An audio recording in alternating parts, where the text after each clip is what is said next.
wuxuu siiyey wiil aad u qurux badan, balse nasiib daro markii ay dhashay ayaa haweeneydani waxaa u timid geeridii.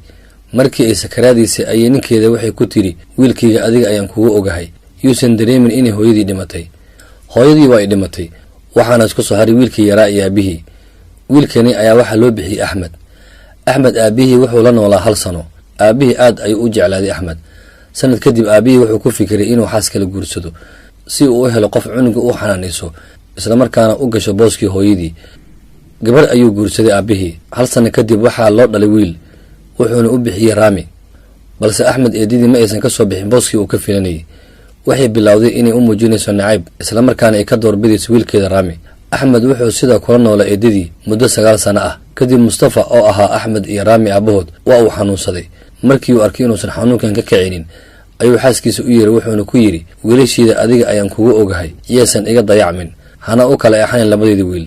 balse aabahani ma uusan ogeyn in Axmed eedidii ay aad u necbeed, mar walibana ay u muujin jirtay xumaan. aabihii waa uu dhintay, waxaana isku soo haray Axmed, Raami iyo eedidii.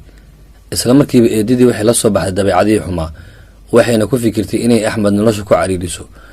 waxayna bilowday wax waliba inay Axmed u dirayso, xitaa haddii ay tahay habeen saqdhax ah. markii wiilkeeda u soo iibiso, Axmed ma aysan u soo iibin jirin. sidoo kale waxay ka saartay iskuulkii, waxayna amartay inuu hawsha guriga u qabto. Axmed wuxuu muujin jiray sabar iyo adkaysi, wuxuuna dareensanaa inuusan hooyo aabba lahayn. balse maalinkii dambe waxay ka soo burisay guriga. isaga oo habeen aad u qabo badan waddada socdo ayaa waxaa waddada kula kulmay nin sheekh ah oo masjidka u socda. markaasuu wuxuu u kaxiyey masjidka. kadib markii salaadii la tukaday ayuu ninkii wuxuu waraystay Axmed xaaladiisa. Axmed ayaa ugu sheekayay odaygii noloshiisa iyo xaaladda uu ku sugan yahay. odaygii ayaa ku yidhi, maanta laga bilaabo aniga ayaa aabbo iyo hooyo ku ah, hana ka walweli noloshaada. gurigiisa ayuu geeyey, wuxuuna ka dhigtay wiilkiisa oo kale. kadib wuxuu geeyey iskuul si uu waxbarashadii u dhammaystirto. Axmed dadaal dheer kadib wuxuu noqday dhakhtar, waxaana Allah subxaanahu wa tacaala u barakeeyey waqtigiisa. wuxuuna noqday dhakhtar caan ah. maalin maalmaha ka mid a ayaa waxaa dhacday in cisbitaalka la keenay qof aad u xanuunsan. dhaqaatiirtii dhan isku dayeen wax ka qabtaan, balse ay ka qoosteen. kadib taleefon ayaa waxaa loo soo diray Axmed, ayadoona loo sheegay inay jirto qof aad u xanuunsan, isla markaana loo baahan yahay inuu si degdeg ku yimaado. markii uu yimid ayuu Axmed wuxuu la kulmay qofkii xanuunsanaa. markii uu walaystay xaaladeeda ayaa haweeneydan waxay ku tiri, wiilkayga cudurkii ahaayo ma aha mid caadi ah, cudurkani waa mid aan dadka galay.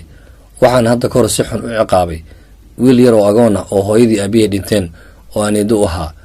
waxaan filayaa inuu xaqiisa iga soo baxay, mana garanayo si aan ku heli lahaa wiilkaas oo aan cafis uga dalban lahaa.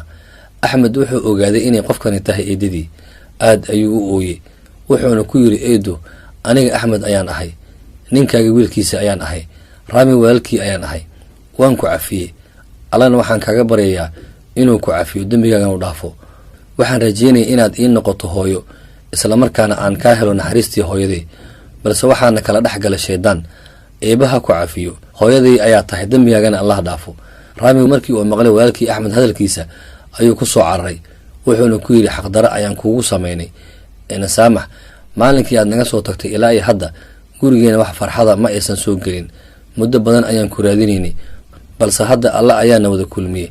waxaan u mahadcelinaynaa Allihii na wada kulmiyey inagoo caafimaad qabno. qisadan waxaan ka faa'iideynaa inaan mar waliba iska ilaalin xaqdarada.